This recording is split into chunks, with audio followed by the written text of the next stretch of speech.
عليكم ورحمة الله. أهلا بكم في قناة إسراء آرت ستوديو. يلا بينا نشوف مشروع النهاردة هيكون عبارة عن ايه الخامات بتاعته وهننفذه ازاي، وكمان هنغلفه ازاي ونقدمه للعملاء بتوعنا. الفكرة النهاردة هي صناعة الكسترات باستخدام عجينة السيراميك.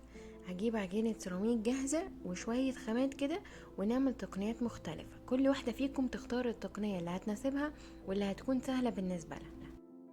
لو قدرتي تنوعي في التقنيات اللي هتستخدميها على الكسترات دي حاجة كويسة جدا. بس يلا بينا دلوقتي نبدأ ونشوف العجينة بتاعتنا بنستخدمها ازاي.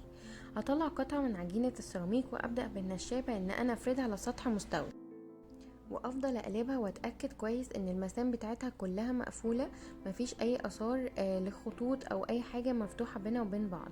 وببولة شوربه حجمها مناسب ان هي تنفع تبقى كوستر او اي حاجه اختارها. يعني ممكن بعد كده تختاري مثلا شكل سداسي، شكل مربع، او اي حاجه تانية، وتبداي ترسميه على العجينه وتقطعيه بالقطر زي ما انا عملت بالظبط. مش لازم بولة شوربه.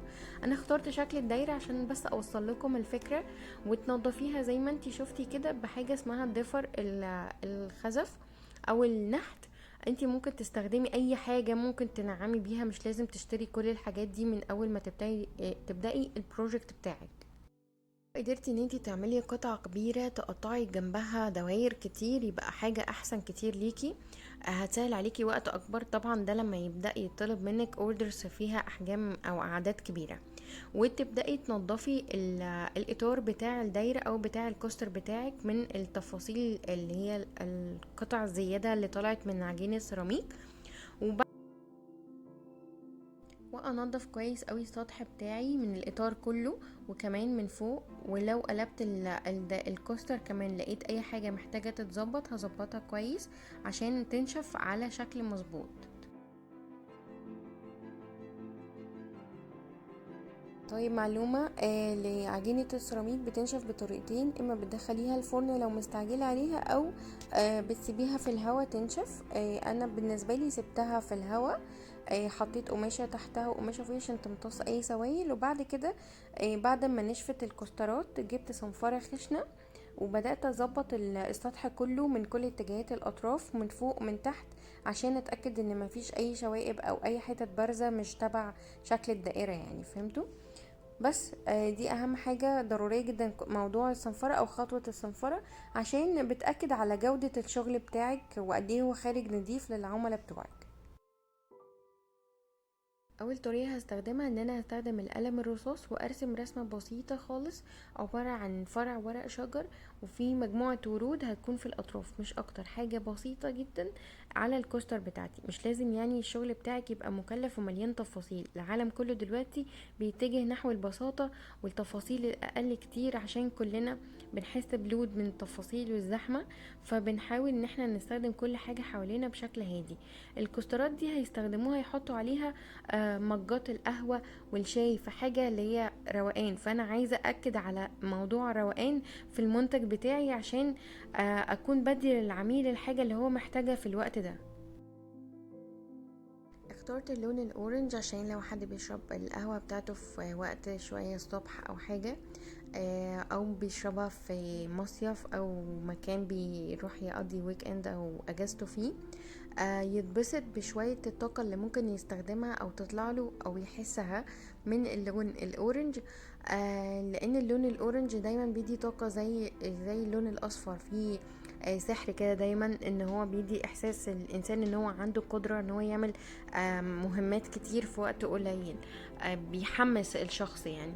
فانا استخدمت اللون الاورنج وهسيبه ينشف، وهعمل دلوقتي معاكم كوستر تانية وارجع للون الاورنج ده وشوف انا هكمل تصميم ازاي.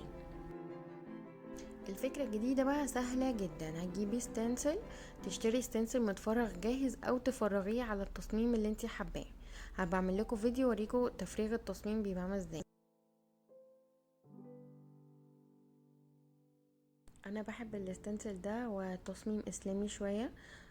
في هستخدم له برضو لون استخدمه الفنان الاسلامي في التصميمات بتاعته. هختار لون ازرق زهري شوية وهحط عليه ابيض، وهعمل درجة هادية كده. وهجيب بسفنجة المدق عادي وابدأ استخدم اللون في السفنجة وابدأ ادق بيه على الستنسل. فطبعا اللون الجزء المتفرغ هيطلع على الكوستر بتاعتي. تمام. الفكرة دي سهلة جدا، ممكن تجيبي اشكال ستنسل كتير متفرغة جاهزة وتبدأي تعملي بيها البروجكت بتاعك. الخطوة المهمة جدا بقى هنا ان انتي تتأكدي ان كل الاماكن المتفرغة نزل منها لون على الكوستر عشان ما يبقاش في اي خطأ في الكوستراية بتاعتك ويكون التصميم كله مظبوط. وده شكلها بعد ما خلصت. حاجة بسيطة جدا. دلوقتي هنعمل كوستر بالديكوباج. واستخدمت منديل من عندي، منديل ديكوباج من عندي، حاجه كده بسيطه خالص. وحطيت زي ما قلت لكم قبل كده، حطيت الغيره الابيض في النص وبدات اوزع الغيره من فوق ومن تحت، من جوه لبره، من وسط الدايره لبره خالص. اوكي، عشان اتاكد ان الكوستر بتاعي او المنديل بتاعي اتفرد كويس قوي على الكوستر. احط لكم رابط فيديوهات على الديكوباج على خامات مختلفة، على ازاز وخشب وغيرهم. هحطها لكم في صندوق الوصف تحت عشان لو حد حابب يعرف تفاصيل اكتر عن استخدام الديكوباج لخامات مختلفة.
ورنيش عشان بس تحافظي على الشكل بتاعها او لمعانها، او ان لو منديل حاجه مبلوله وقعت عليه من الديكوباج، او حاجه مبلوله من كوبايه القهوه او غيره وقعت عليه ما يجرالوش اي حاجه.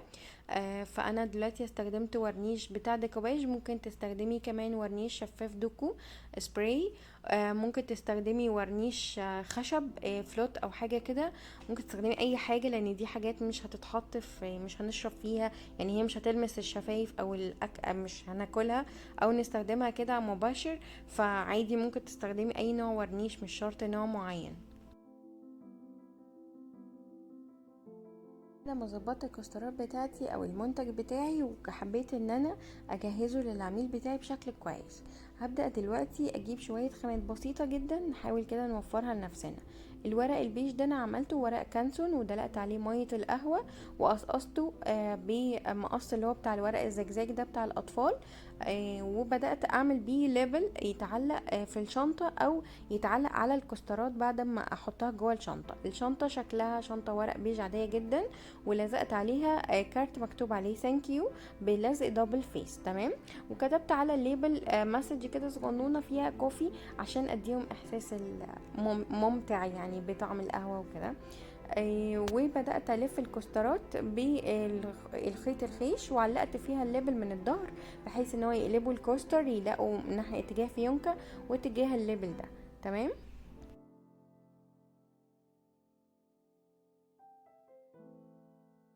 وده الشكل النهائي للتغليف. حاولي دايما ان الطريقة اللي تغلفي بيها تكون بسيطة، ما يحسش ان فيه تكلف كتير قوي، وفي نفس الوقت تكون طريقة مناسبة ان هي تحافظ على الحاجة اللي هو طالبها منك.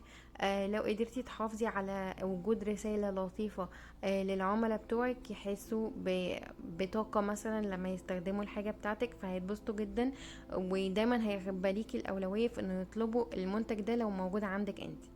اي لو قدرتي كمان تخلي ريحة الشنطة او الحاجة ليها ريحة مميزة، دي حاجة برضو هتدي طاقة كويسة جدا.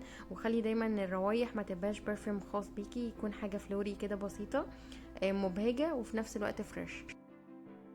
متنسوش ربنا مش بيضيع تعب حد ابدا. اجتهدي وتوكلي على الله وان شاء الله ربنا هيكرمك. لو عجبك الفيديو اعملي له شير ولايك وسبسكرايب للقناة عشان يوصلك كل جديد. يومكم كله فن وسعادة. مع السلامة.